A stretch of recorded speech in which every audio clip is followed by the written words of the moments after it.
No man wants the fat one.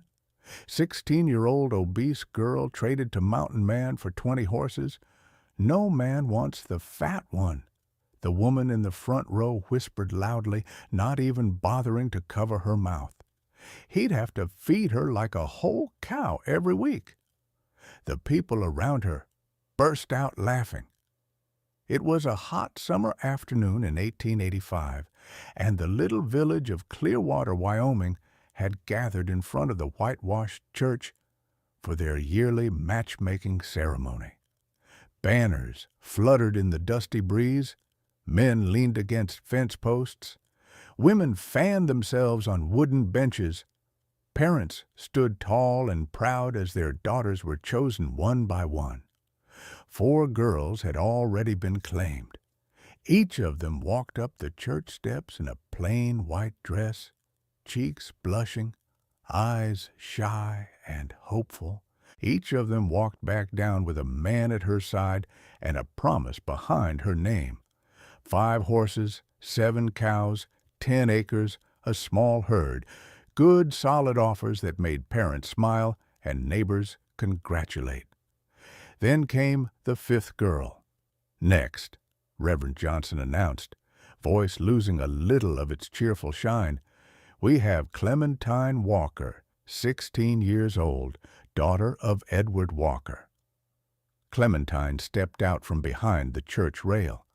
She was tall for a girl her age, about 5'6", with shoulders a little too broad for the fragile dress her father had saved all spring to buy. The white cotton strained over her full chest and generous hips.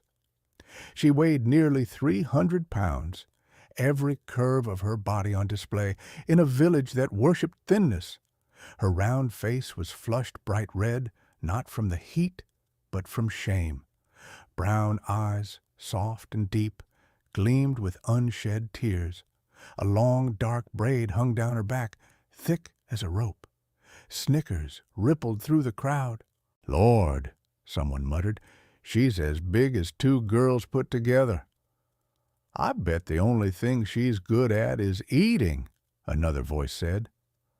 "Probably sink a wagon just by climbing on it," a man chuckled. Clementine heard every word. She kept her head bowed. Fingers dug into the fabric of her skirt so hard her knuckles turned white. Beside her, her father, Edward Walker, stood stiff and pale.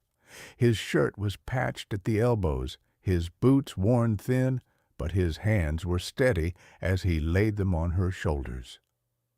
"My daughter," he said quietly, for her ears alone, "is worth more than this village will ever see." "Gentlemen," Reverend Johnson called, forcing a smile, "we invite any eligible man to make an offer for Miss Clementine Walker. Horses, cattle, land, coin, step forward if you wish to take a good farm girl as your wife." Silence. A bird called from the cottonwood tree by the well. Somewhere a baby fussed. The wind tugged at Clementine's dress and carried the smell of dust and sweat, but no one moved. 1 minute passed, then another. Men shifted uncomfortably. Some stared at their boots. Some stared at Clementine with open disgust. No one stepped forward. Finally, an old rancher with missing teeth and a greasy hat shuffled out of the crowd. "I'll give 1 chicken," he drawled, smirking. "She can scrub my floors and slop my pigs. That's about all she's fit for, I reckon." Laughter exploded, cruel and sharp as broken glass. Clementine flinched like he'd slapped her. Her father's face turned crimson. "You insult my girl," Edward growled. "She is not worth 1 chicken." "She's not worth more," the old man shot back. "No man in his right mind would pay real livestock for that." Something in Clementine snapped. She turned and ran, bolting up the church steps, throwing herself through the open doors into the dark coolness inside. The murmurs of the crowd followed her like claws. "I'm sorry, Papa," she sobbed, sinking to her knees between the pews, fingers twisting in her skirt. You deserve better than a daughter nobody wants. You deserve—" Thunder rolled through the village, not from the sky, from the road. Hoofbeats, many of them, heavy, powerful, shaking dust from the windows. Voices outside rose in startled shouts. Clementine wiped her eyes and stumbled to the doorway, peeking out. 20 horses were riding into Clearwater. 20 big, well-muscled, gleaming animals, their coats shining chestnut, black, and gray in the sun. At their head rode a man so tall and broad he looked like he'd stepped down from the mountain itself. Jeremiah Jim Blackthorn, the mountain man. Every voice in the square dropped to a hush as he dismounted, shadow falling long across the church steps. And when his eyes lifted, steady and sharp and green as pine needles, they didn't land on the pretty girls already chosen. They landed on the fat, unwanted girl half hiding in the doorway, on Clementine Walker. For a long heartbeat, no one dared breathe. Jeremiah Blackthorn stood in the center of Clearwater like a storm given human shape. At 40 years old, he was a legend whispered about in ranch houses and saloons, a man who lived so deep in the mountains that winters swallowed him whole, a man who hunted grizzlies alone and tamed mustangs with his bare hands, a man no one crossed. 6'10", shoulders like carved stone, hair black and wild down his back, half tied in a warrior's braid. His beard brushed the bare hide vest he wore. A long scar curved down the side of his throat, disappearing beneath leather. But it was his eyes, sharp green, fierce and lonely, that held the crowd silent. He tied the reins of all 20 horses to the fence post beside the church. The animals stamped and snorted, restless and powerful, worth a fortune. Clementine stood in the doorway, trembling, her face blotchy from crying. Slowly, Jim Blackthorn walked toward her, step by heavy step. The crowd parted for him like wheat before a wind. At the bottom of the church steps, he stopped. His voice rumbled like distant thunder. "Is the matchmaking still going?" Reverend Johnson found his tongue. Yes, Mr. Blackthorn, it is." "Good." Jim's gaze never left Clementine. "I heard today was the day." A few people exchanged uneasy looks. "Mr. Blackthorn," the Reverend said carefully, "all eligible girls have been spoken for except Miss Clementine Walker." Jim lifted a brow. Why was she left for last? The silence that followed was suffocating. Finally, the same woman who had sneered earlier muttered, "Because she's fat. No man wants her." Jim turned his head toward the woman. The look he gave her could have cracked stone. "When did kindness or worth come from bone size?" he asked quietly. "What makes a woman desirable is her heart, her courage, her loyalty." His eyes returned to Clementine, softer now. "Not the shape of her body." Clementine's breath caught. Reverend Johnson cleared his throat nervously. "Mr. Blackthorn, if you are here to make an offer, you may do so. Though I warn you, it is tradition for the families to accept only fair bids." "Fair," Jim echoed, almost scoffing. Then he spoke clearly, for the whole village to hear. "My offer for Clementine Walker is 20 horses, all of them." A gasp ripped through the crowd. 20 horses was a fortune, enough to buy 3 ranches, enough to elevate a poor farmer like Edward Walker into near wealth. "You're mad," the toothless rancher who had offered a single chicken barked. "That girl ain't worth a tenth of that." Jim looked at him with absolute calm. "A man who tries to buy a wife with 1 chicken should not speak in matters of worth." Laughter flickered, but it was nervous, uncertain. The entire village watched as Jim turned fully toward Clementine's father. "Edward Walker," he said, "my horses for your daughter." Edward stared, stunned. His hand shook as he stepped forward. "Mr. Blackthorne, your offer is generous. Too generous, maybe. But I cannot agree unless Clementine herself wishes it." Jim nodded. "Then let her speak." Clementine froze at the center of every gaze. All her life she had been talked about, laughed at, judged, but never asked what she wanted. Her heart hammered painfully. I don't understand," she whispered. "Why me?" "Because last winter," Jim said quietly, "I came down from the high ridge for supplies, and I saw you behind the blacksmith's barn giving half your bread to a stray dog that was starving. I saw you again in spring, helping a neighbor widow carry buckets of water when everyone else walked past her. I have seen more kindness in you, girl, than in this entire square." Clementine's breath trembled. "I thought," Jim added, "that if no man begged for your hand today, perhaps the fates were saving you for the mountains." Clementine's chin quivered. All her life she had been called ugly, worthless, a burden. This man, this giant, fierce, unbreakable man, had seen a goodness in her she didn't know anyone noticed. "I don't want to force you," Jim said gently, "but if you choose me, I'll give you my word as a Blackthorne. You will be safe. You will be fed. You will be treated with respect. You will have a real home, and no one will ever lay a cruel hand or tongue on you again." Silence swallowed the crowd whole. Finally, Clementine spoke, voice small but steady.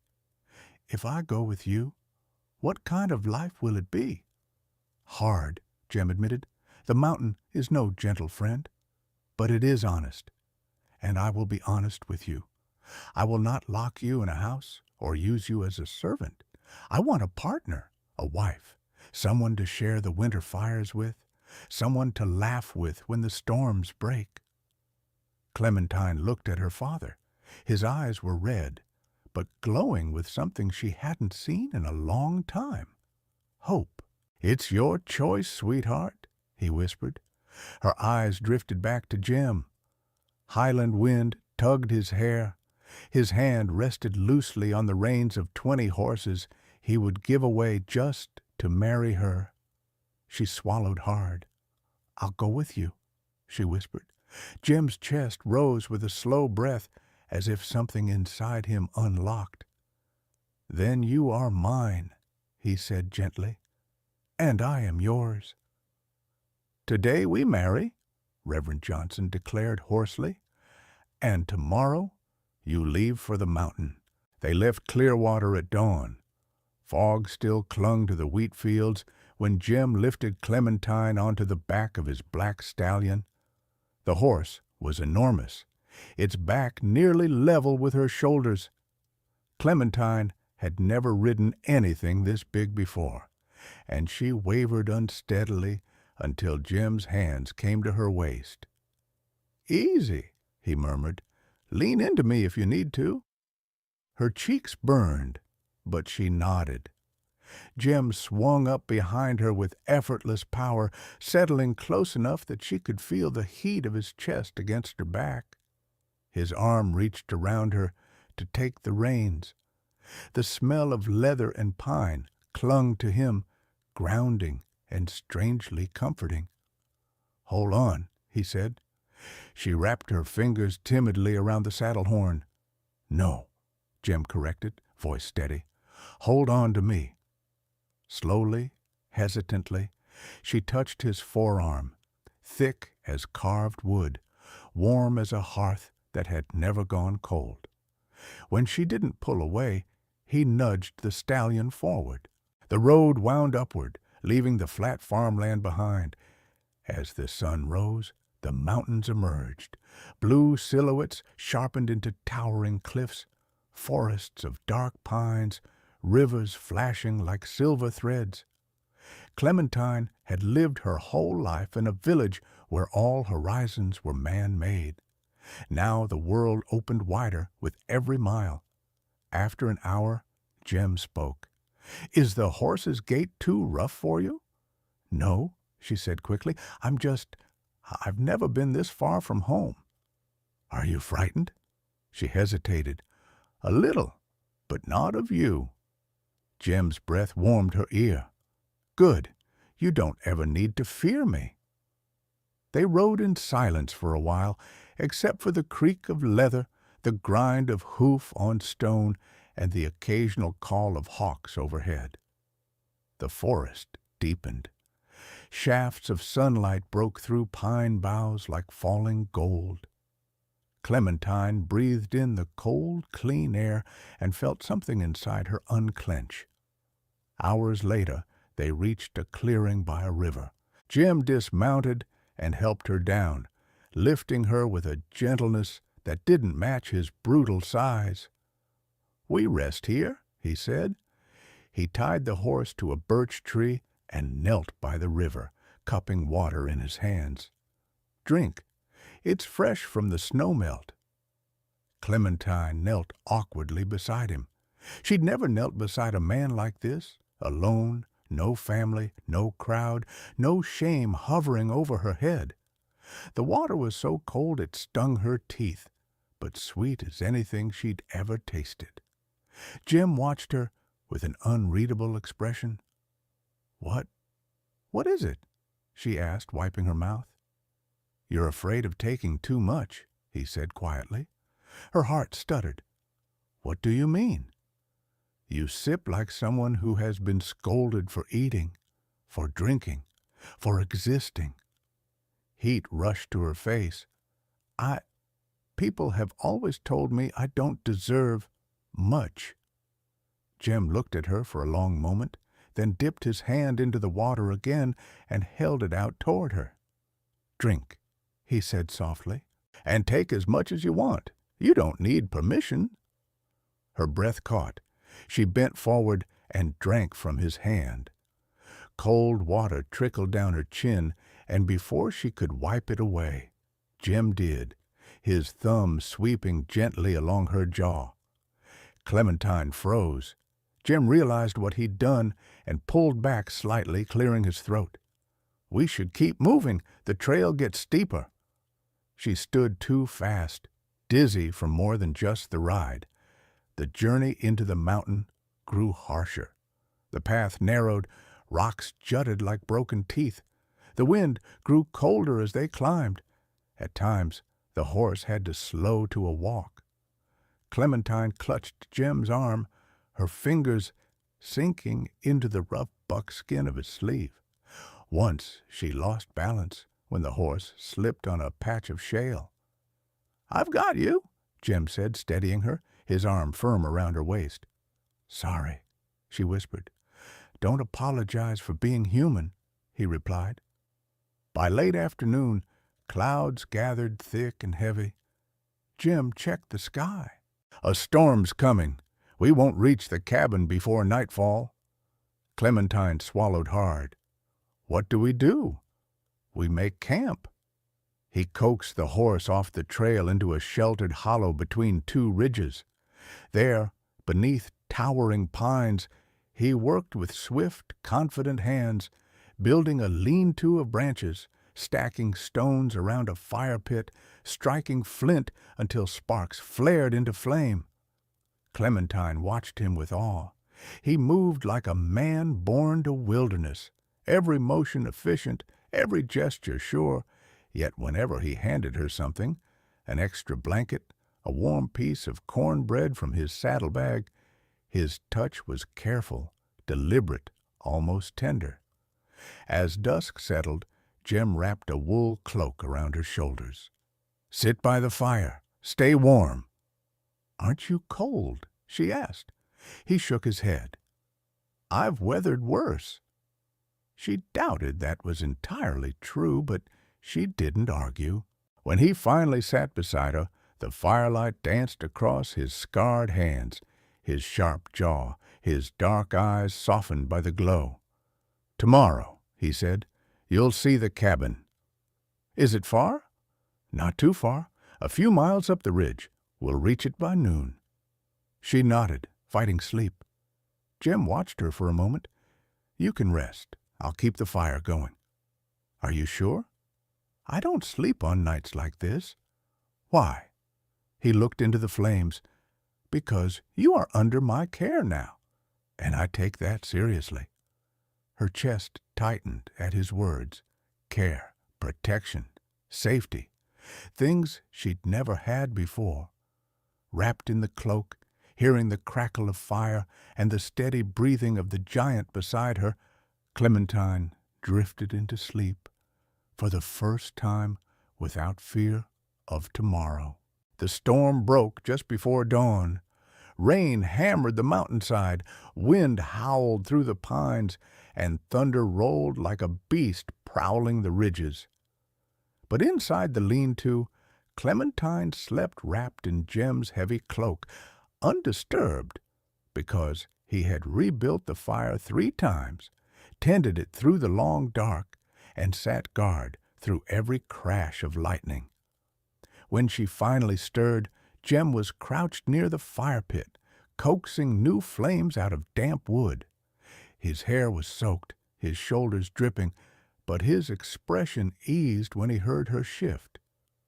"Morning," he said quietly. She blinked at him, at the rain, at the warmth she still felt along her back from where he had tucked a second blanket around her sometime during the night. You didn't sleep at all, did you?" she asked softly. Jem shook his head. "You needed rest more than I did." Her breath caught. No one, not even her own family, had ever sacrificed comfort for her. She didn't know what to do with the feeling that filled her chest, so she said the only thing she could. "Thank you." He met her gaze for a moment longer than necessary. Then he stood. "Eat something. We ride as soon as the rain eases." Breakfast was simple. Smoked venison and flatbread warmed over the fire. But Clementine savored every bite. She still ate delicately, still watched Jem's face for signs of judgment. He noticed. "You don't need to measure yourself against anyone here," he said, breaking a piece of bread and handing it to her. "Eat until you're full, not until you think you deserve just enough." Her cheeks burned, but she nodded. When she finished, Jem refused to let her help pack the camp. "The rocks are slick," he said. "Let me handle it." "But I can help," she insisted. "You already are. You're staying safe." No one had ever spoken to her like that, not as if she was fragile or troublesome, but as if she was genuinely important. When the rain faded to mist, they rode on. By late morning the trees thinned and the trail widened. Jem lifted a hand. "There," he said. Clementine followed his gaze and gasped. The cabin stood halfway up the ridge, built from thick timber and stone. Smoke curled gently from the chimney. A fence circled a broad pasture where several horses grazed, their coats gleaming even from a distance. Behind the cabin stretched the endless blue valley, sunlight breaking through storm clouds in radiant shafts. She could barely breathe. "It's beautiful." Jem guided the horse forward. "Welcome home." Home. The word struck her with unexpected force. When they reached the front steps, Jem dismounted first, then lifted her down with ease, his hands warm around her waist. Clementine's feet had barely touched the ground before he stepped back, as though careful not to overwhelm her. "Come," he said, "let me show you inside." The main room was even more welcoming than the exterior. A massive stone hearth dominated the far wall, flames already crackling. Jem must have banked the fire before leaving the day before. Hand-carved shelves lined the walls, filled with books, jars of herbs and tools. A sturdy wooden table sat near the window, and thick woven rugs softened the floor. Clementine turned slowly, taking it all in. Everything smelled of pine and smoke and something warm she couldn't name. Is this really where I live now?" she whispered. "If you choose to," Jim replied. He showed her the kitchen area next, well stocked with potatoes, cornmeal, dried meat, and herbs. The pantry alone could feed a family for months. When he opened the door to the second room on the first floor, Clementine froze. A bed sat against the wall, handcrafted, sturdy, draped in quilts of deep blue and burgundy. A wash basin stood by the window, a dresser nearby, a vase of wildflowers on the nightstand. "For you," Jim said, voice quieter. "I built it last month." "You built this for me?" Her voice trembled. "I wasn't sure if you would accept my proposal this year," he said, rubbing a hand across the back of his neck. "But I hoped. I wanted you to have a space that was yours." Her throat closed. This wasn't a room. It was care-shaped into wood and fabric. It was the first place in her life meant for her alone. Not as punishment, not as storage, not as afterthought. She turned back to him. "Thank you," she whispered. Jim nodded once, almost shy. Then he motioned upstairs. "My room is up here," he said. "You're free to come and go, but you're not expected to share it. Not until you want to." She climbed the stairs behind him. The second-floor loft was spare. A large bed, a trunk, a rack of weapons, and a window that framed the stars like a painting. But the room felt lived in, shaped by a man who spent long nights thinking more than speaking. Clementine stepped closer to the window. "It's so quiet." "Quiet can be peaceful," Jim said behind her, "or lonely." She turned. He was closer than she realized, just a foot away. Tall enough that she had to tilt her head to look at him. She could feel the warmth coming off his skin, hear the steady rhythm of his breathing. "Were you lonely?" she whispered. "Yes," he said simply, "for a long time." "And now?" Jim held her gaze. "Now, I'm not." Clementine's heart thudded, loud enough she was sure he could hear it. But Jim stepped back first, giving her space. "Come, there's more to show you." Outside again, he led her to the stables. The horses approached immediately, nuzzling Jim's shoulder, snorting affectionately. He stroked their necks with surprising gentleness. "They're curious about you." Clementine laughed softly as one nudged her arm. "I've never had an animal come near me like this." Jim watched her with something warm in his eyes. "Animals sense truth. They sense kindness. They like you because you're gentle." Her breath caught. "No one has ever called me that." They should have. When they finished in the stables, Jim showed her the garden, the smokehouse, the spring that bubbled up behind the cabin. By the time they returned inside, it was late afternoon. Jim carried in firewood while Clementine unpacked the supplies from the saddlebag. When the fire warmed the cabin again, Clementine's stomach grumbled loudly. She clapped a hand over it, mortified. Jim looked over from the hearth. "Hungry?" Yes." "Good." He nodded approvingly. "You ought to be." He taught her which herbs he liked in stew, how to chop vegetables on the wooden block, and which spices to use sparingly because they were hard to trade for. He moved around the kitchen with the ease of a man used to feeding himself, but careful not to take over her space entirely. When she stirred the pot too timidly, he stepped behind her and gently guided her hand. "Stronger strokes," he murmured. "You won't hurt it." His hand covered her whole fist. The warmth seeped all the way up her arm. Clementine's breath hitched.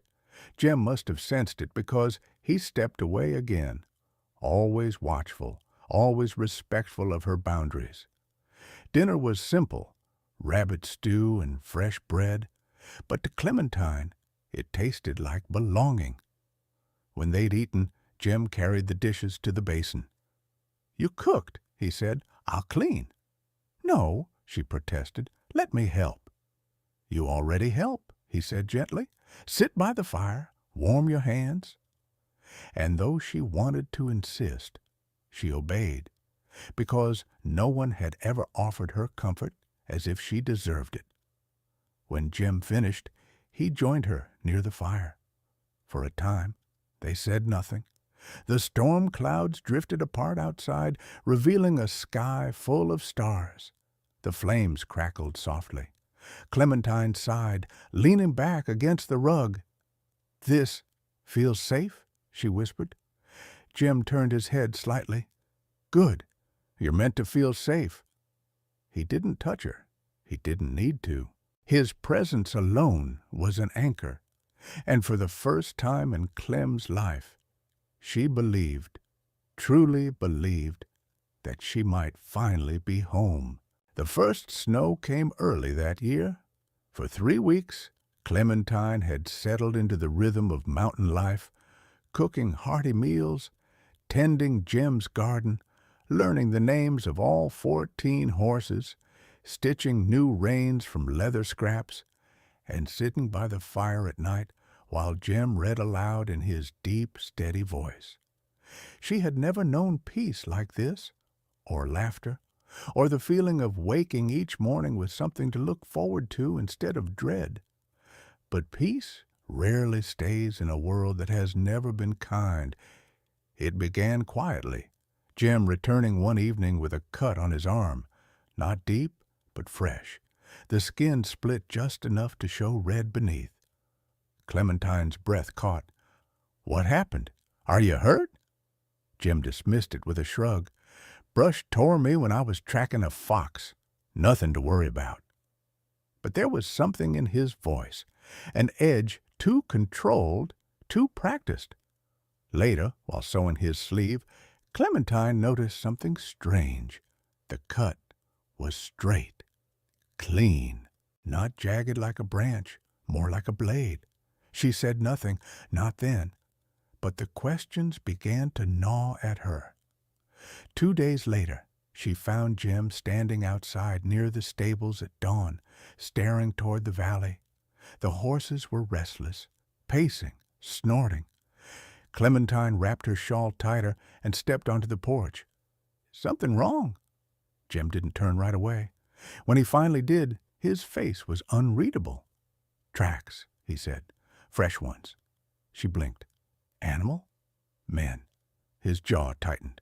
3, maybe 4. A chill stabbed her stomach. "Are they coming here?" "They passed the lower trail last night. Could be hunters. Could be worse." He didn't say the word, but she felt it. Raiders. Poachers. The men who had threatened him years before. The kind of people who took what they wanted, no matter who they hurt. Clementine shivered. Jim stepped closer immediately. "You're safe," he said, his voice lower than the wind. "I won't let anyone touch you." His hand hovered, hesitant, before resting lightly on her arm. Just the warmth of his fingers steadied her racing heart. She nodded, but unease lingered. That night, after dinner, Clementine found Jim sharpening his tomahawk by lamplight. He didn't look up when she entered. "You're preparing for something," she said. A single metallic scrape answered her. "Jim, talk to me." He hesitated. Then he set the weapon down and met her eyes. "There's something I haven't told you." Her breath froze. "I wasn't always a quiet man in the mountains," he began. "Before I built this cabin, before I lived with the Shoshone, I worked for a hunting outfit, a dangerous one." "The raiders?" she whispered. He nodded once. "They weren't hunters. They were thieves. They took furs from other men's traps. They ambushed travelers. I didn't know what they were at first. By the time I did, it was too late. Clementine's heart pounded painfully. What happened? I left, Jim said simply. Walked away in the middle of the night. They didn't appreciate being abandoned. Their leader, Cain, swore he'd make me pay. I didn't think they'd bother coming this far north. But now they have. Yes. She sank onto the edge of the table. Are they coming to hurt you? Yes. Will they hurt me? Jim crossed the room in 2 strides. His hand settled on her shoulders, not gripping, not controlling, just grounding. No, I won't allow it. Fear softened, replaced by a fierce warmth she couldn't name. But the next morning, trouble arrived faster than either of them expected. The first sign was the horses. They snorted wildly, ears pinned back, stomping the ground. Then came the low rumble of voices beyond the clearing. Clementine stood frozen in the doorway as Jem grabbed his rifle. "Inside," he said sharply. "Bar the door." "But, Clem, now!" Her breath caught at the sound of her name in his voice, a name he rarely used, reserved only for moments when he wanted her close or safe. She obeyed without thinking. From the crack between the shutters, she saw 3 men ride into the clearing, broad-shouldered ragged coats, rifles across their backs. One wore a scar down his cheek like a pale rope. "Blackthorn!" the scarred man yelled. "Thought you could hide on this mountain forever?" Clementine's blood turned cold. Jim stepped out into the clearing, rifle lowered but ready.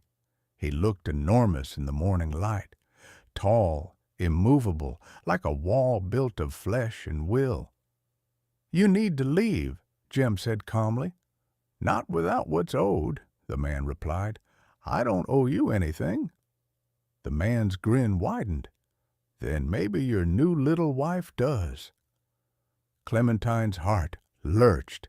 She stepped back from the window, trembling. Outside, Jim's voice dropped to a growl she had never heard from him before. "If any of you so much as look toward that door again, there won't be enough of you left to bury." A tense silence followed. Then the scarred man spat. "We'll be back when the snow's thicker, harder for you to run." He kicked his horse and rode off, the others following. Only when the hooves faded did Clementine unbar the door. Jim walked back in, shoulders still rigid, jaw clenched. She could see it now. The truth behind the man the world feared. Not a brute, not a killer, a protector forced into violence by those who mistook kindness for weakness. Clementine stepped closer. "They'll come back." "Yes." "And you'll fight them." "Yes." "Then you shouldn't fight alone." Jim froze. "Clem, you taught me to shoot," she insisted. "You taught me to ride, to track.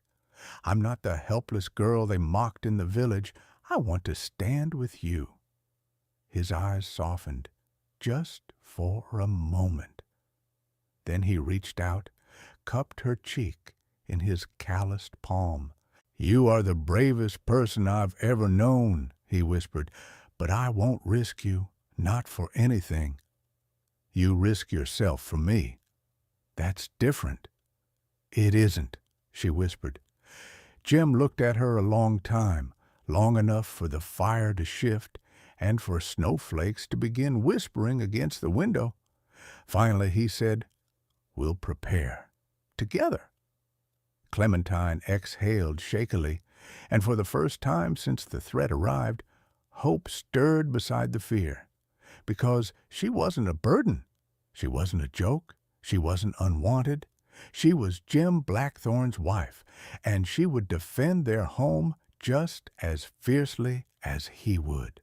Winter settled hard across the ridge. Snow piled knee-deep outside the cabin, the sky heavy with gray, the wind cutting like knives through the pines. Days passed without any sign of Cain's men, but the stillness only sharpened the tension coiled beneath every breath. Jim woke before dawn each morning, circling the perimeter, reading tracks in the snow, repairing the barricade around the stables. By the third week, the horses refused to graze more than a few feet from the fence. Their ears stayed pinned, muscles tight with warning. Clementine felt it too, the prickle at the back of her neck whenever the wind fell quiet. "It's close," Jim murmured one morning while scanning the ridge with narrowed eyes. "They're watching, waiting for the right moment." Clementine stood beside him, gripping the rifle he had insisted she practice with every day. She still heard the thunder of her heartbeat when she held it, but her hands no longer shook. "They won't catch us unprepared," she said. Jim glanced at her, pride flickering across his stern features. "No, they won't." That night, the storm broke. A violent blast of wind rattled the shutters. Snow whirled sideways across the clearing. Horses shrieked in their stalls. Jim stiffened. "They're here!" A gunshot ripped through the night, shattering the window beside the hearth. Clementine screamed, dropping to the floor. Jim grabbed her, pulling her behind the heavy table. "Stay low," he ordered. "Don't move unless I tell you." Boots pounded across the porch, men shouting. Another crack of gunfire splintered the doorframe. Then a voice bellowed through the storm. "Blackthorn, come out and face us." Cain. Jim rose slowly, shoulders squared, rifle steady in his hands. "I'm here." Clementine grabbed his arm. "Don't go out there alone." He cupped her cheek briefly, thumb brushing her skin. "You're the reason I'm going out at all." Before she could answer, he moved. Jim kicked the door open and stepped into the gale. Snow swirled around him, catching in his hair and beard. 3 men stood in the clearing, guns raised, lanterns throwing wild shadows across their faces. Cain smirked. "Thought you could hide up here forever." "You trespassed on my land," Jim said. "You threatened my wife." He lifted his rifle. Clementine saw it all through the shattered window.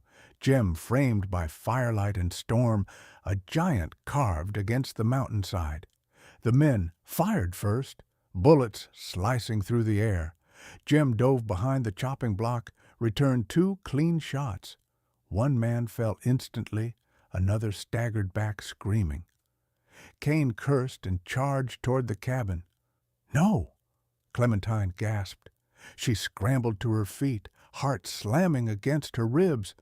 The world narrowed to the pounding of boots on wood, the savage rattle of Cain's fists as he tried to break down the door. "Clementine!" Jem shouted from outside. "Get back!" But she didn't. Her hands moved before fear could paralyze her. She seized the rifle, braced it against her shoulder the way Jem had taught her. The door splintered inward. Cain shoved through, knife gleaming. "You!" he snarled. "The little pig he bought for a wife." For a breath, Clementine froze. Then something inside her snapped. The years of humiliation, the taunts, the fear, the memory of Jem standing in gunfire for her, protecting her, choosing her. "I'm not what you think I am," she whispered, "and I'm not afraid of you." Cain lunged. Clementine fired. The blast threw her backward. Cain crashed to the floor, knife clattering across the wood. He writhed once, twice, then stilled.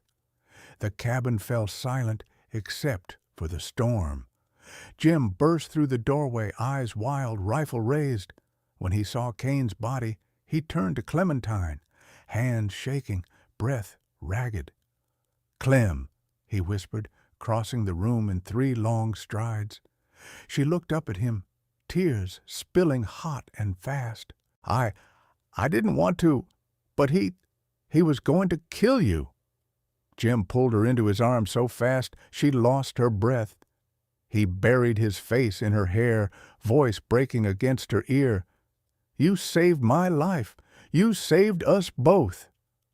Clementine clung to him, her whole body trembling. "I was so scared." "I know," he murmured, "but you stood your ground. You were braver than any man out there." Outside, the storm raged on, but inside the cabin, warmth slowly returned, fire crackling, wind howling around them, Jem's arms wrapped tight around the woman he would have died for. And Clementine finally understood. Courage wasn't the absence of fear. It was choosing to protect what you loved anyway. The storm broke just before sunrise. Snow lay thick across the clearing, glowing faintly blue beneath the first threads of morning light. Smoke drifted from the chimney, curling into the pale sky. Inside the cabin, the fire had burned down to warm embers. Clementine sat on the edge of the sofa, wrapped in a wool blanket, her hair still damp with melted snow, her breath soft and steady. Jem hadn't left her side once. He knelt before her now, bandaging a scrape on her arm, the only mark Cain had managed to leave on her. His fingers were steady, but his jaw was tight, as though he were holding back the weight of everything that might have happened. "You're sure you're not hurt anywhere else?" he asked quietly. Clementine nodded. "Just shaken." Jem exhaled, a sound full of relief and something like anguish. "I should have kept you behind me. I should have gotten to the door before he did." "You couldn't," she murmured. "He was already there. And I didn't want to be the girl hiding behind the table anymore." Jem looked up at her, then really looked. His eyes softened, something fierce and tender igniting in their depths. "You weren't hiding," he said. "You walked straight into danger. You stood between that man and the home we built. That's not weakness, Clementine. That's strength." Her throat tightened. "I was terrified." "So was I," he admitted. "Terrified I'd lose you." Clementine's breath caught. It wasn't the storm, or the violence, or the gunshot that made her tremble now. It was that admission. Simple, raw, honest. Jem sat beside her, the sofa creaking under his weight. He took her hands in his, her small, warm hands swallowed by his rough, calloused ones. "I've lived alone for most of my life," he said. "I fought, I traveled, I survived, but I didn't understand what I was missing until the day I saw you crying in that church doorway. The world laughed at you. They mocked you.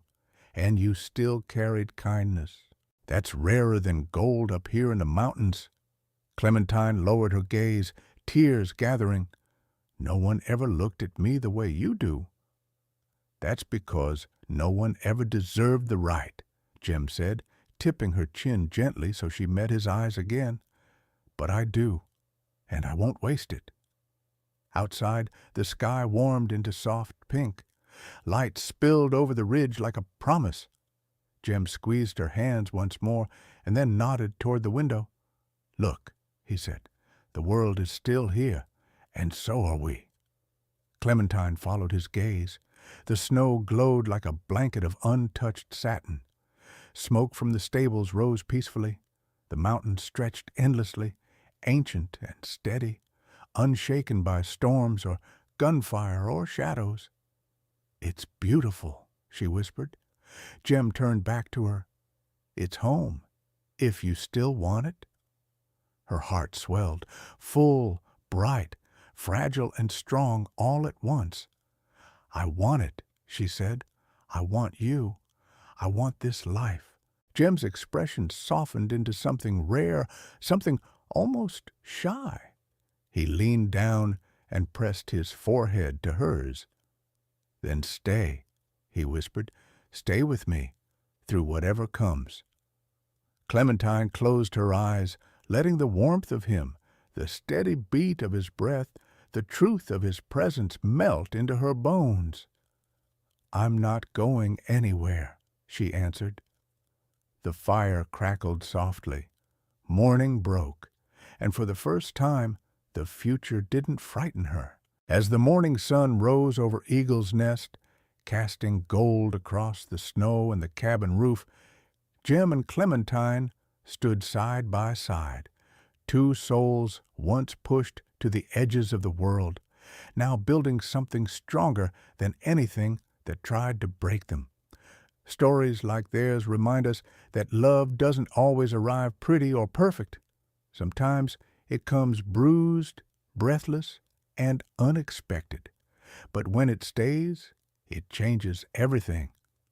Before you go, tell me, where in the world are you listening from today?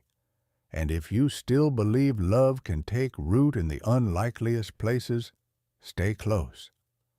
The next story is already waiting for you.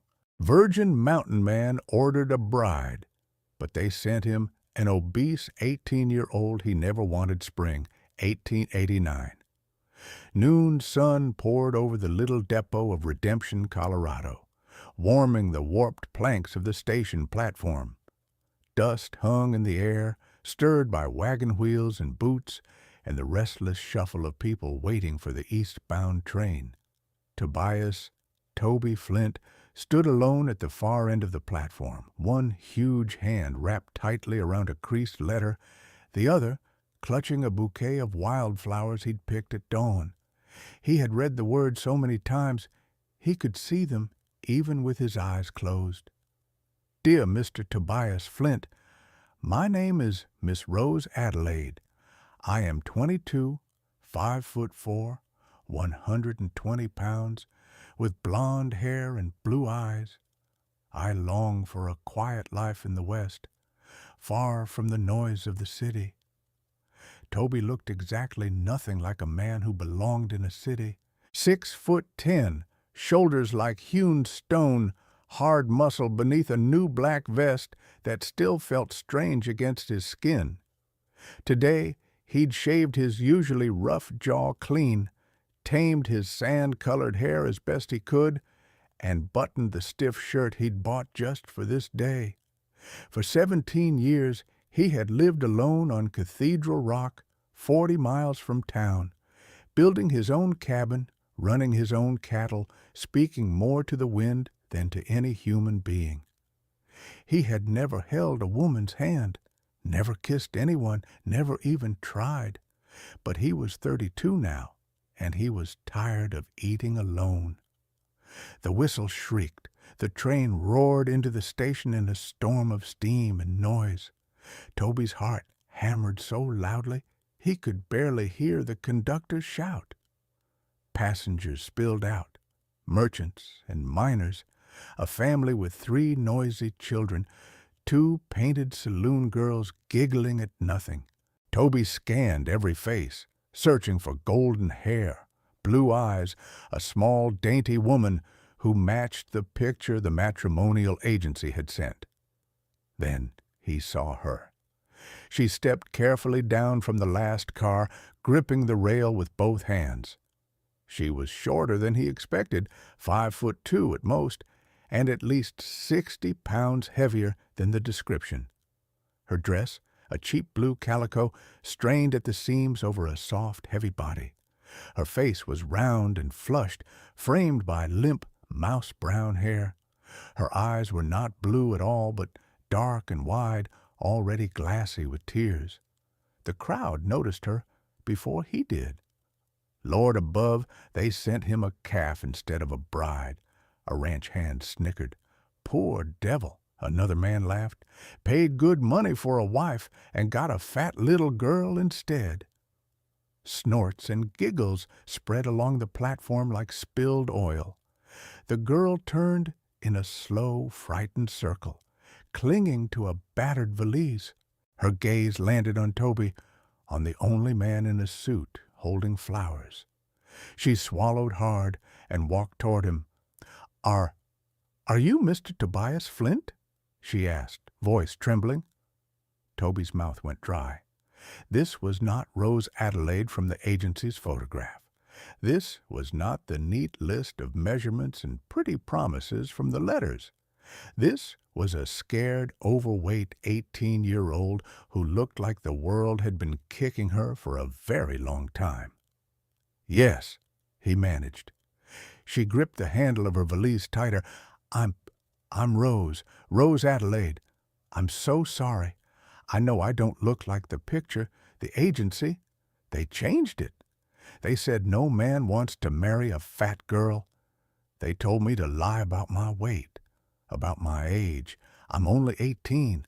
I didn't want to trick you, I swear. I didn't have any other way out." Behind them, someone snorted loudly. Out of where? The bakery. Laughter broke like a wave. Rose flinched as if slapped. "If you want to send me back," she whispered, "you can. I understand. I'll find a way." She turned, taking one shaky step toward the train. That was when Toby saw them, the yellowing bruises at her wrist where someone had gripped too hard, the faint shadow of a fading handprint along her cheek, the way her shoulders curled as if she was braced for another blow. He thought of the letters, of the careful handwriting describing books she loved, the garden she dreamed of, the quiet life she longed for, of the way those pages had made his cabin feel a little less empty. "Rose," his voice came out rougher than he intended. "Wait." She froze. Toby stepped forward, ignoring the stares, and held out the flowers with his massive, calloused hand. "You're Rose Adelaide," he said. "You're the one who wrote to me. I promised to meet you. I promised to marry you. I keep my word." She stared at him, stunned. Even though I'm not what you ordered?" His throat worked. "Maybe you're not what I expected." His gaze didn't leave hers. "But you are the woman who made me feel less alone, and that counts for more than a photograph." The platform fell silent. Somewhere a child coughed. A boot scraped. No one laughed. Toby placed the wildflowers gently into her shaking hands. "Come on," he said. "The preacher's waiting." As he picked up her valise and walked beside her through the parted crowd, he could feel 100 eyes on his back, measuring, judging.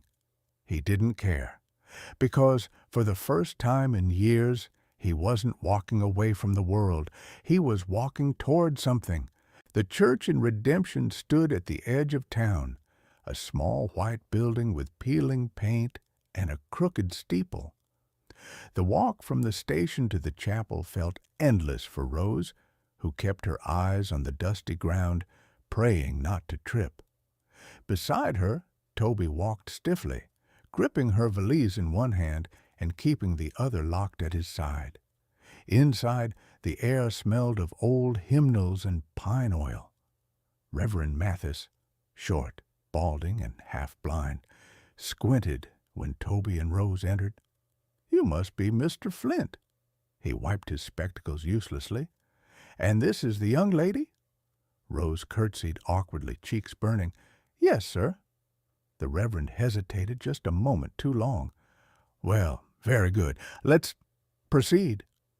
There were no guests, no flowers, no music. Only the Reverend's wife sitting in the front pew and knitting, glancing up with polite confusion every now and then. Toby and Rose stood before the altar. Her hands trembled so hard he could hear her knuckles crack. "Dearly beloved," Reverend Mathis began, "we gather today to join this man and this woman in holy matrimony." His voice echoed in the tiny building, but all Rose could hear was her own heartbeat thundering in her ears. Her dress itched. Her throat ached with embarrassment. She wished she could disappear into the wooden floorboards. Toby stared at the stained glass window behind the altar, unable to look at her. What would the Reverend think? What would his neighbors say? A 32-year-old mountain man taking a girl, an overweight, frightened girl, without a family, without beauty, without prospects. He felt the shame burn his neck. But then Rose sniffed quietly beside him. Toby's eyes flicked down. She wasn't just embarrassed. She was terrified. Not of him. Of being unwanted, rejected, sent back to whoever had left bruises on her wrists. He swallowed hard. This wasn't about him. It never had been. "Mr. Tobias Flint," the Reverend said, "do you take this woman, Rose Adelaide, to be your wedded wife?" Toby stiffened. His voice didn't come at first. Rose held her breath, eyes squeezing shut.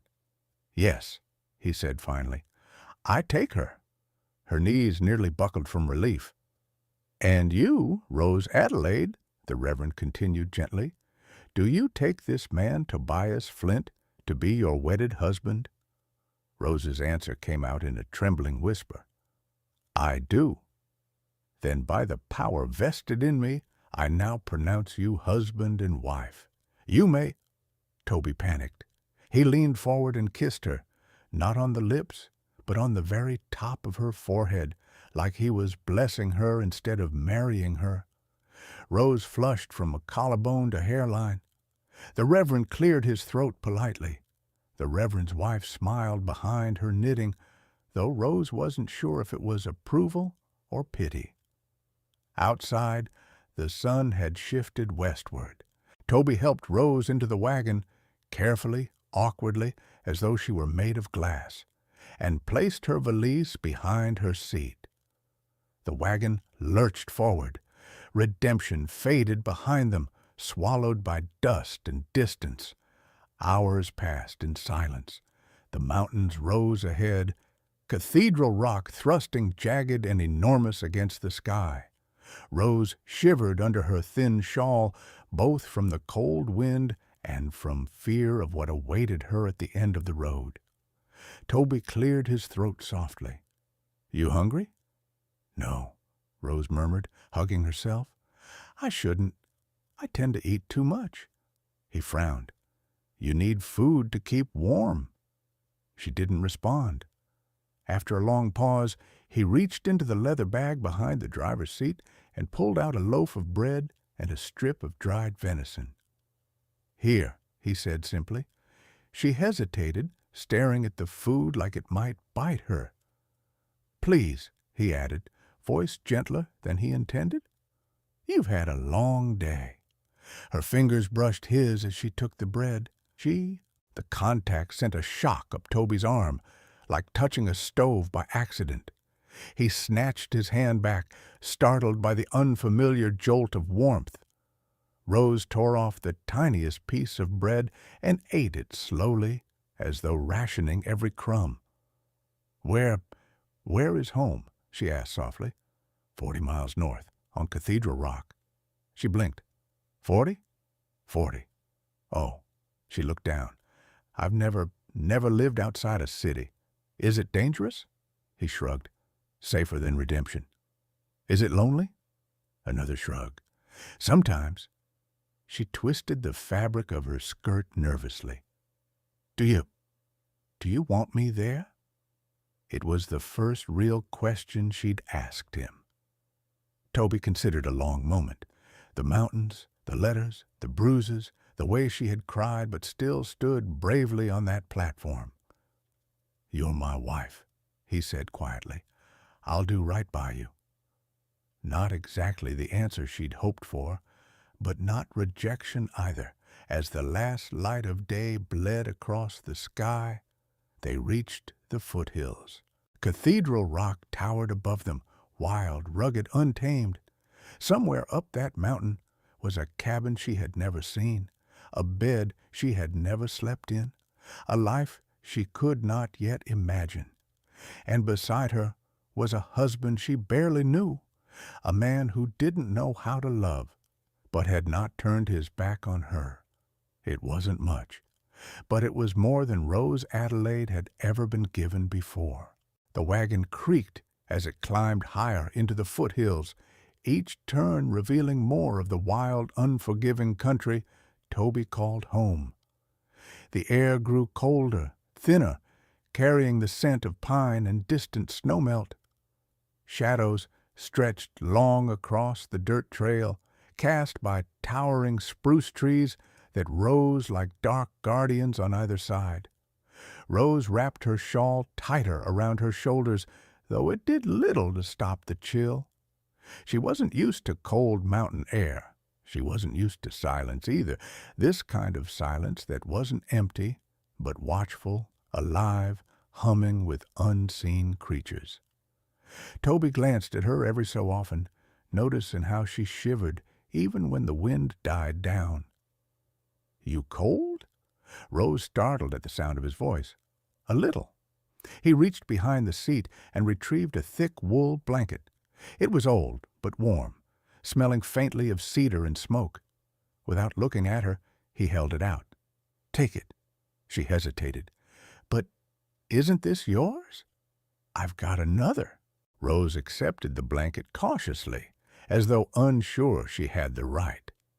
When she spread it across her lap, the warmth seeped in immediately. "Thank you." Toby nodded once but didn't answer. He wasn't good at talking, especially with a woman, who was now his wife. The trail narrowed as they climbed, leaving room for the wagon wheels but little else. To the left, the land dropped steeply into a ravine. Rose tried not to look down. "Do the wheels ever slip?" she asked nervously. "Not if I drive right." She gripped the edge of the seat. "And if you don't drive right?" He shot her a quick glance, almost amused. "Then we'll both meet the ravine." Rose swallowed hard and gripped tighter, but Toby kept the reins steady, his broad shoulders firm, his body swaying naturally with every lurch of the wagon. He was a man carved from these mountains, weathered, strong, familiar with every danger hidden in the cliffs and trees. After a long stretch of silence, Rose asked, "How long have you lived up here?" 17 years. "That long?" "Came at 15. Built the cabin myself." "All alone?" "Yep." Rose couldn't imagine it. She'd grown up surrounded by noise, arguments, gossip, footsteps from the apartment above, street vendors yelling. She didn't know what silence felt like until now, a strange mix of peace and fear. Toby shifted slightly, adjusting the reins. "Why'd you join the matrimonial service?" She stared at her hands. "I didn't have many choices." He didn't push. He didn't need to. Rose's hands, soft, scarred in places, one wrist still darkened with an old bruise, told him more story than she realized. The path soon cut into dense woods, the tree canopy swallowing most of the daylight.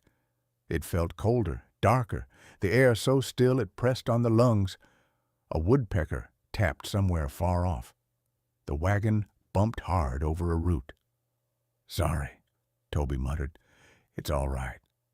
Rose shifted, wincing. The ride was uncomfortable for anyone, but for her, carrying extra weight, aching from nerves, riding for hours on a rough wooden seat. It was nearly unbearable. Still, she didn't complain. Toby noticed that too. After another hour, the trail opened briefly, revealing a shallow river, lined with stones, smoothed by years of current.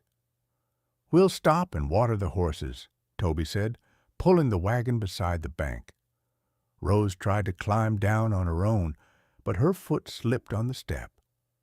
Toby reacted instantly, catching her by the forearm. His grip was strong, warm, steady. "You all right?" She didn't dare meet his eyes. "Yes, I'm sorry, I'm clumsy." "Just need better footing," he said, helping her down gently and releasing her arm as soon as she found balance, as though afraid to hold on too long. The horses drank while Toby refilled the canteens. Rose knelt beside the stream. dipping her hands into the icy water. The cold shocked her skin, but she smiled faintly. "It's beautiful here," she whispered. Toby looked up. "You think so?" "Yes, it's quiet, peaceful, like the world isn't watching." He absorbed that quietly. "That's why I live here." Rose dried her hands on her skirt and watched Toby carefully. In the filtered evening light, he looked different, not just big and intimidating, but human, a little lonely, a little lost. She dared a small question. "Do you ever wish you had someone to talk to?" Toby hesitated. "Sometimes." "What do you talk about when you're alone?" He shrugged. "I don't. I work, fix fences, cut wood, hunt, cook, sleep, repeat." Rose bit her lip. "What about the letters? You wrote to me, didn't you? You chose to reach out to someone." He paused at that, brows knit as though the thought had weight. "Yeah, I did." "Why me?" she asked softly. Toby opened his mouth, closed it, then said the truth. "Your letters felt honest, like you weren't pretending to be someone else." The words hit Rose so deeply she had to look away. If he only knew how hard she'd tried not to pretend, how much she'd feared the truth would never be enough. The sun dipped lower, turning the sky a dusky violet. Toby packed up the canteens and extended his hand, not touching, just offering support, for her to climb back onto the wagon. She took it. He helped her up gently, almost protectively, as if she were something fragile he wasn't sure how to handle. "We're close now," he said. "How close?" "Another mile," he said. Then the cabin. Rose's heart thudded. Their home, their marriage, their future. As the wagon rolled into the deepening twilight, the mountains seemed to whisper around them, quiet, watchful, waiting. Neither of them knew what kind of life waited at the end of the trail, but for the first time since the wedding, the silence between them felt a little less empty, a little less cold, a little more like the beginning of something. The last stretch of the trail wound sharply upward, weaving between boulders and tall pines until the land finally leveled. When the wagon broke through the tree line, Rose drew in a quiet gasp. The cabin stood in a small clearing, solid and weathered, but beautifully kept. Built from thick logs with a stone chimney and a wide front porch, it looked strong enough to withstand a dozen winters. Smoke drifted lazily from the chimney, meaning Toby had left a low fire burning that morning. To the right stretched a fenced garden plot, neat but still bare from spring. To the left sat a small barn, sturdy and well repaired. "This is your home?" Rose whispered. Toby cleared his throat. "Our home, for now." "For now," struck her like a soft bruise, but she nodded. He helped her down from the wagon, steadying her by the elbow. The ground was softer than she expected, carpeted by pine needles. A wind rustled through the branches overhead, carrying the scent of soil and wood smoke. Rose closed her eyes for a moment, letting it wash through her. Inside the cabin, the warmth hit her immediately. A low fire glowed in the stone hearth, filling the single room with orange light. The cabin wasn't fancy, but it was spotless. Everything in its place. A handmade bookshelf filled with worn novels and manuals, a drafting table beside the window, a row of hooks holding coats, a lantern, a lasso, and in the corner stood the big, wide bed she had slept in last night, alone, while Toby slept on the floor. "Set your bag anywhere," Toby said, awkward again now that they were inside. "I'll put on tea." Rose nodded and eased onto a wooden chair by the fire. Her body ached from the long ride, but it was more than physical. It was nerves, fear, guilt, and a strange longing she didn't dare name. She watched Toby move around the small kitchen. He wasn't graceful, but every motion was steady, practiced. He lit the stove, filled the kettle, and pulled down 2 tin cups. His sleeves were rolled up, showing strong forearms dusted with copper-colored hair. He looked very much at home here. Whether he felt that way was another matter. "Do you always keep things this tidy?" Rose asked. He shrugged without turning. "Only way to keep track of things. If something's out of place, I'll never find it." She smiled faintly. "Then you're nothing like my old home." Toby paused, the kettle in his hands. He turned halfway toward her. "You lived with family?" "If you could call them that." Rose swallowed. "My aunt said she took me in out of kindness, but I think she only wanted someone to clean her boarding house for free." Toby looked at her a moment longer, something tightening in his expression. Then he looked away and set the kettle on the stove. "You don't have to do that kind of work here unless you want to," he said. "I can manage." Rose blinked. "But I want to help. This is my home now, too, isn't it?" He nodded once, but she could see he wasn't used to someone wanting to share the work. He'd built this life alone, maintained it alone, survived alone. Letting another person step into it, even a wife, wasn't going to be simple. When the tea was ready, he poured 2 cups and set one in front of her. Rose wrapped her hands around the warm tin, grateful for something to hold. "You hungry?" Toby asked. "A little." "I'll cook." Rose hesitated. "Do you want help?" He shook his head, but not unkindly. "Sit. Rest. You've had a long day." She sat quietly while he prepared supper, salted pork, boiled potatoes, and a pan of green beans. The simple meal smelled heavenly after hours of dust and nerves. When Toby set the food on the table, Rose waited, unsure if she should serve herself. Toby caught her hesitation. "Go ahead." She took a small portion at first, timid. Toby frowned. "That's not enough. You've barely eaten all day." Rose stiffened, heat creeping up her neck. "I don't want to overdo it." "You're hungry?" Toby's voice softened, not pitying, just practical. "Eat what you need." She took a little more, hands trembling. No one had ever spoken to her that way, not demanding she eat less, not mocking her for wanting food, simply telling her she had the right to nourish herself. They ate in silence for several minutes, the fire crackling softly. Finally, Toby said, "This is good." Rose startled. "You like it?" He nodded. "It's better when someone's here with me." She wasn't sure he meant the meal. She wasn't sure he realized he meant something else entirely. After supper, Rose insisted on washing the plates. Toby tried to argue, but she only smiled and shook her head. "I want to," she said simply. He let her. Later, he showed her where he kept spare blankets and how to lock the door at night. When the fire had burned low and the cabin settled into quiet shadows, Toby cleared his throat. "I'll sleep on the floor again," he said. "I've got a pallet over there." Rose's heart sank, though she hadn't expected anything different. "Are you sure? The floor must be uncomfortable." "I've slept worse." "But it's your bed. I don't want to take it from you." Toby hesitated, as if the thought had only now occurred to him.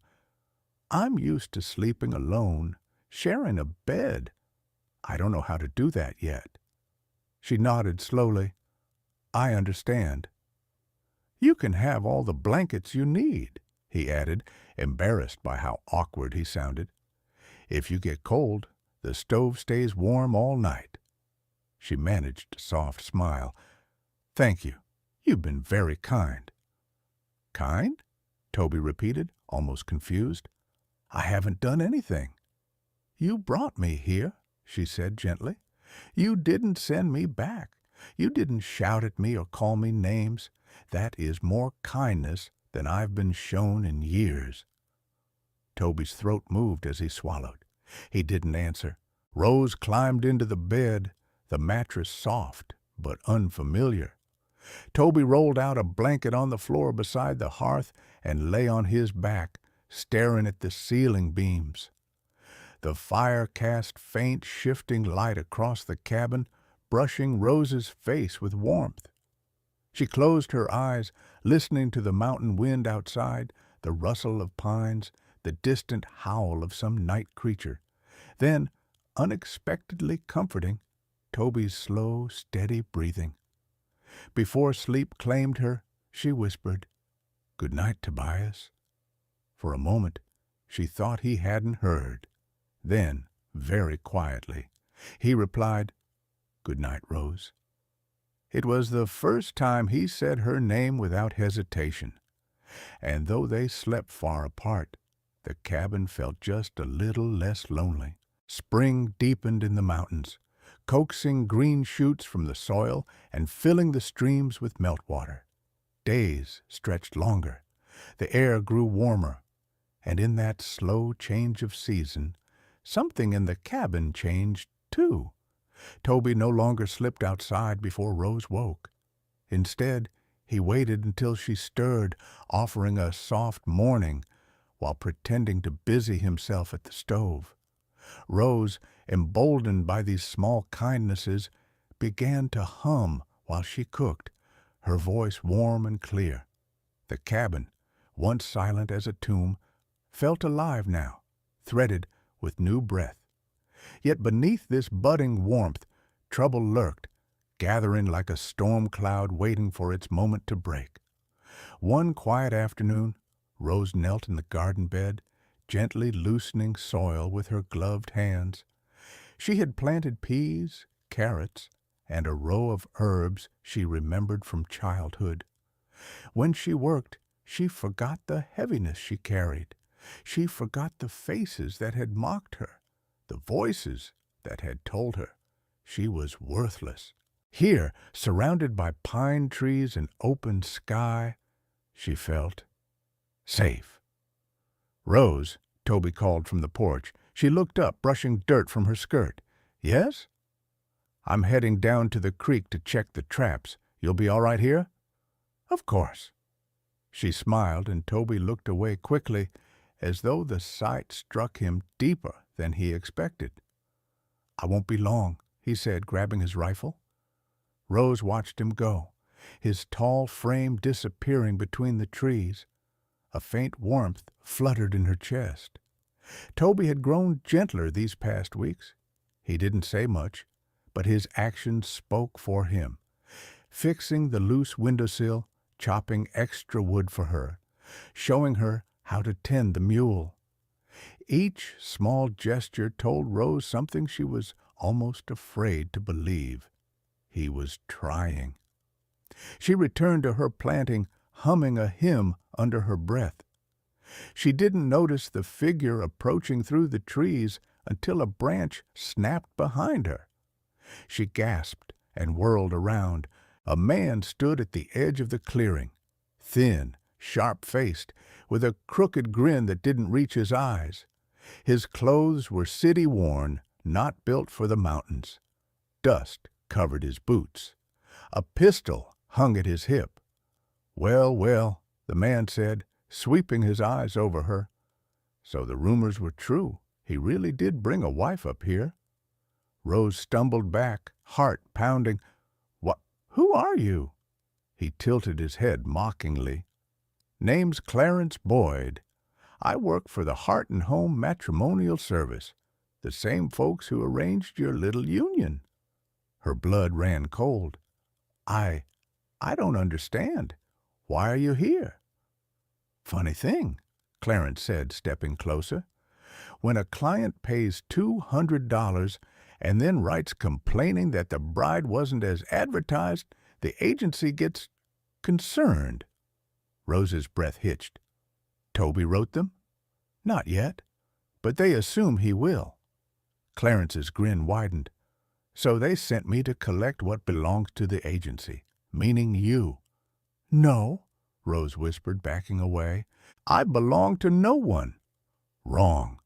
Clarence grabbed her arm. You signed a contract, and the agency owns that contract. Rose yanked free, stumbling. I won't go back. You think you have a choice? Clarence snarled. A big girl like you should be grateful anyone married you at all. Now come on. He reached for her again. A rifle cocked. Rose froze. Clarence froze. Toby stood 10 yards away, his rifle leveled, eyes colder than midwinter ice. He spoke low, quiet, deadly. Take your hands off my wife. Clarence swallowed. Flint, easy now. I was just doing my job. Toby stepped closer, each stride measured. Your job is over. Get off my land. Clarence forced a laugh. You can't threaten me. The agency has legal authority. You forged her papers. Toby's voice cut like a blade. I found them. Rose gasped softly. He had? When? Clarence's smirk faltered.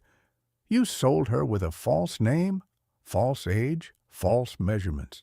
You altered her photograph. You lied about everything. Toby's jaw clenched. She didn't deceive me. You did. Clarence's hand twitched near his pistol. Before Rose could scream, Toby fired. A warning shot. Clean, controlled, splitting a branch inches above Clarence's head. The crack echoed through the clearing like thunder. Clarence fell backward, landing hard. Are you insane? You almost killed me. If I wanted you dead, Toby said, voice deathly calm, you'd be coolin' in the dirt. Clarence scrambled to his feet. This isn't over. The agency won't let this slide. Toby advanced another step. Set foot on my mountain again, and I'll bury you myself. Clarence stumbled away, vanishing into the trees as fast as his shaking legs could carry him. Silence returned, heavy, trembling. Toby didn't lower his rifle until Clarence was long gone. When he finally turned to Rose, she was standing rigid, her breath hitching, tears trembling on her lashes. Rose, he murmured. She sank to her knees, shoulders shaking. He was going to take me. Toby, he was going to take me. Toby rushed forward, dropping to her side. His hands hovered at her shoulders before he dared to touch. He's gone. He won't lay a hand on you again. Rose pressed trembling fingers to her mouth. Is it true? You found my papers? Toby nodded. Last week. I didn't want to upset you. They sold me under lies. I thought you'd hate me if you knew. I don't hate you. His voice was steady, but his eyes were raw. I hate what they did to you. Rose looked up at him, tears falling silently. Aren't you angry that I'm not who you expected? I was disappointed, Toby admitted quietly. Not in you, in myself, in my own foolish expectations. He cupped her cheek, thumb brushing a tear away, his touch hesitant, reverent. But every day since, you have shown me the truth.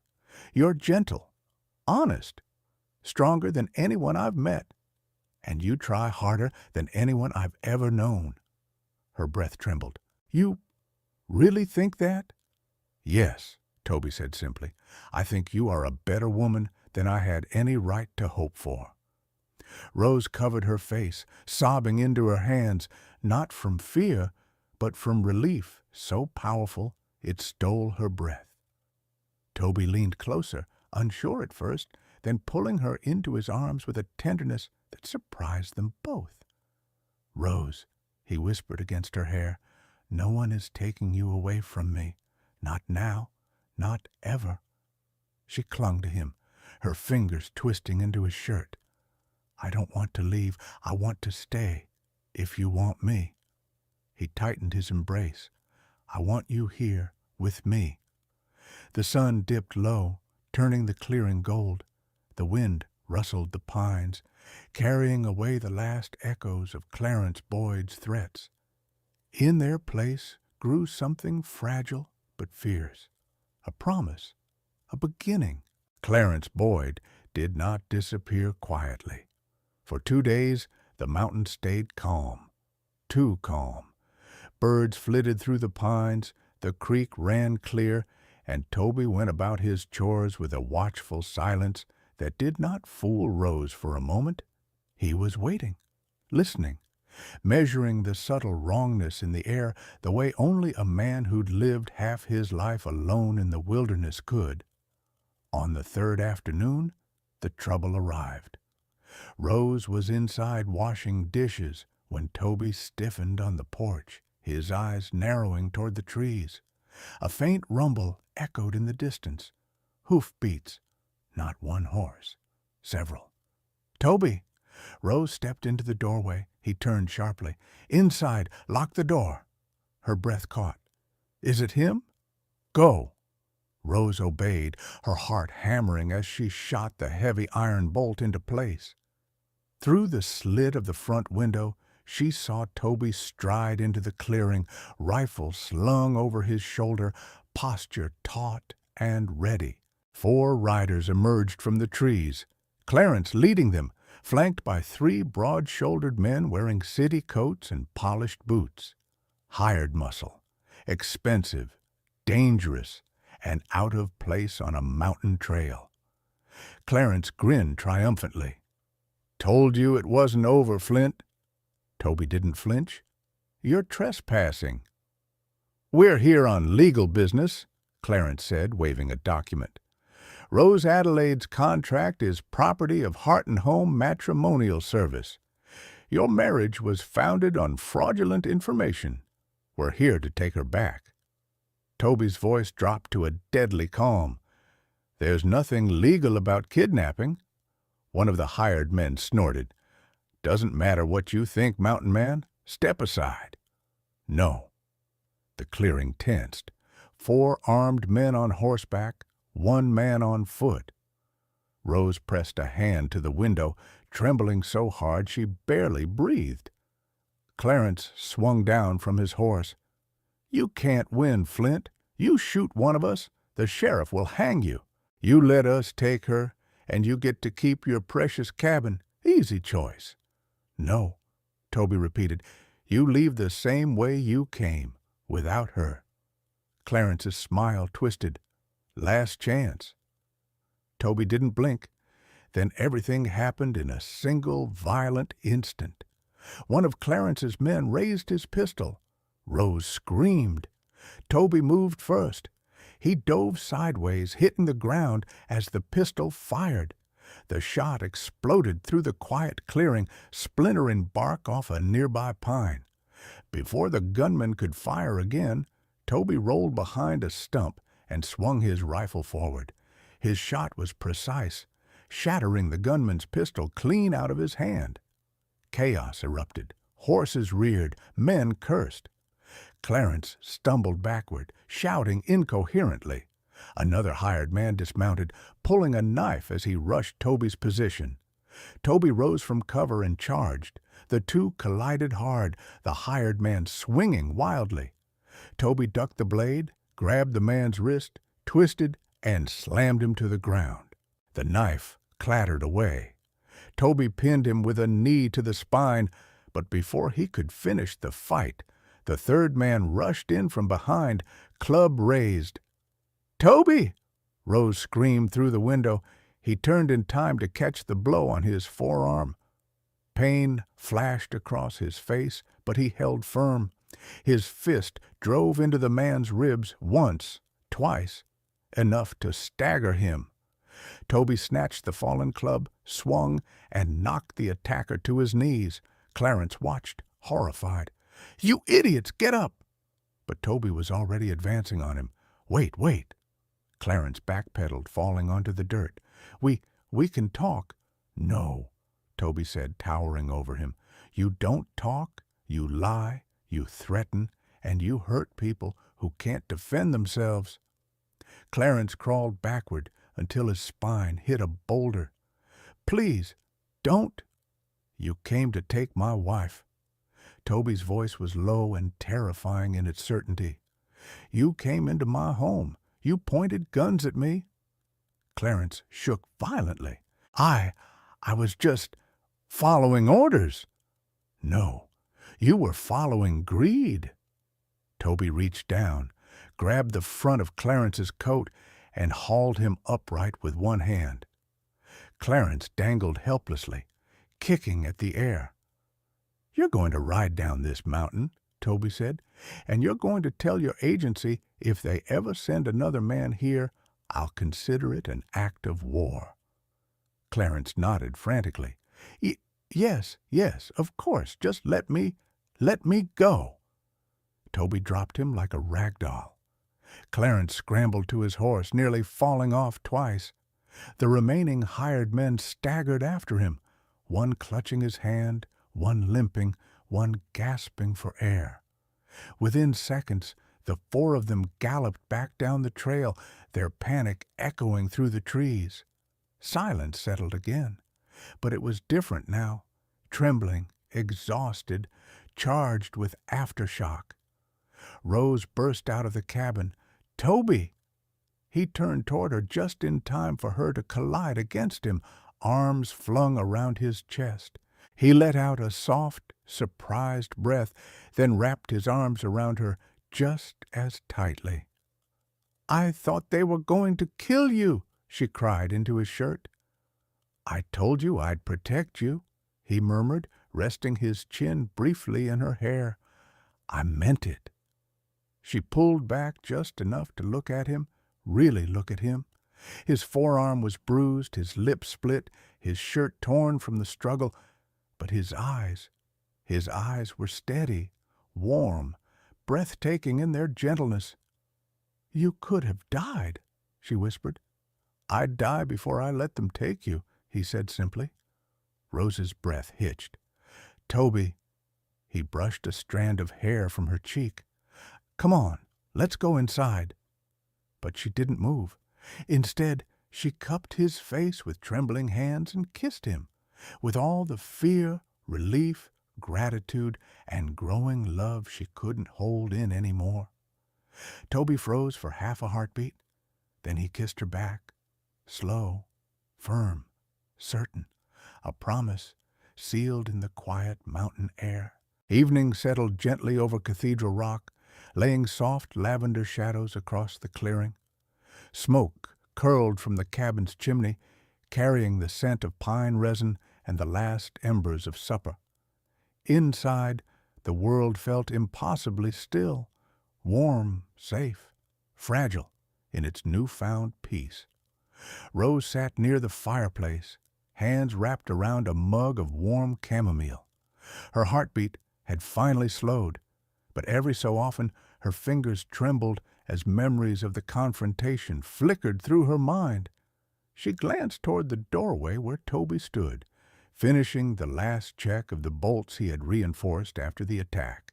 He turned, his broad silhouette framed by the glow of lamplight. "No one's coming back tonight," he said. "I know," Rose whispered, though fear still clung to her like a thin layer of frost. Toby crossed the room, each step unhurried but sure, as though he didn't want to startle her. He sat down across from her, elbows resting on his knees, eyes soft. "You were brave today," he said. Rose looked up sharply. "Brave? Toby, I was terrified." "So was I," he admitted, surprising her. "Courage isn't about not being scared. It's about doing what you can anyway." He paused, voice steady. "You ran to the window. You kept your eyes on me. You didn't hide. That matters." Her throat tightened. "I didn't want to lose you." Toby's gaze lowered, as if the weight of those words was almost too much to hold. "Rose, the thought of them taking you—" He exhaled, shaking his head. "I don't ever want to feel that again." Silence stretched between them, but it wasn't empty. It was full of everything they hadn't said yet, everything still trembling on the edge of becoming real. Rose set her mug aside. "Toby, when we first married, I thought you regretted me. I thought I ruined your life." "I know," he said quietly, "and I'm sorry. I didn't know how to be a husband.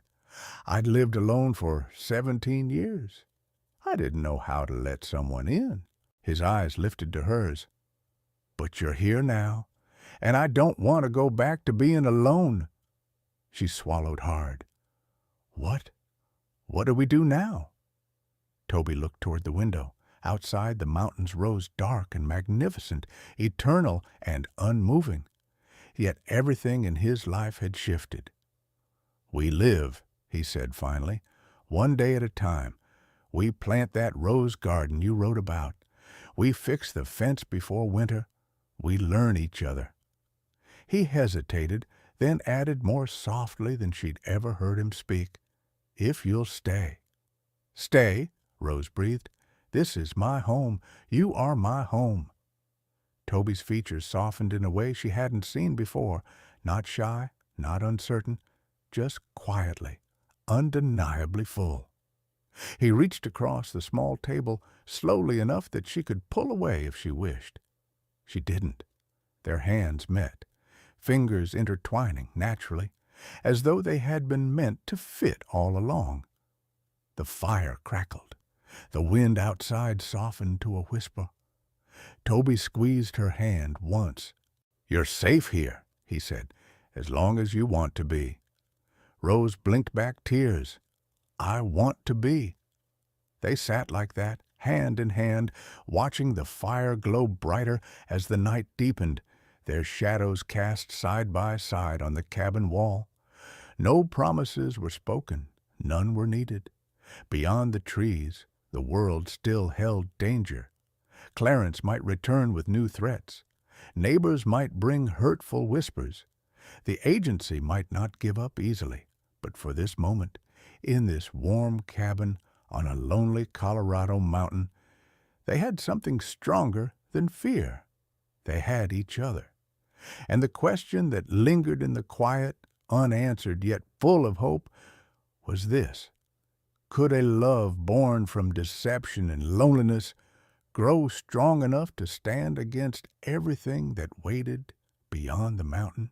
Stories from the old frontier often begin in disappointment and hurt, but somehow find their way toward light. Toby wanted a bride who existed only in ink and imagination. Rose arrived carrying a lifetime of shame and bruised hopes. Yet, in the stillness of Cathedral Rock, they discovered something neither expected, a chance to build the kind of life both had longed for, in silence. If this story reached you today, I'd love to know where you are listening from. What city, what country, what quiet room or busy street did this tale travel to? Your comments remind me that stories can cross mountains, oceans, and years, and still find a place to rest in someone's heart.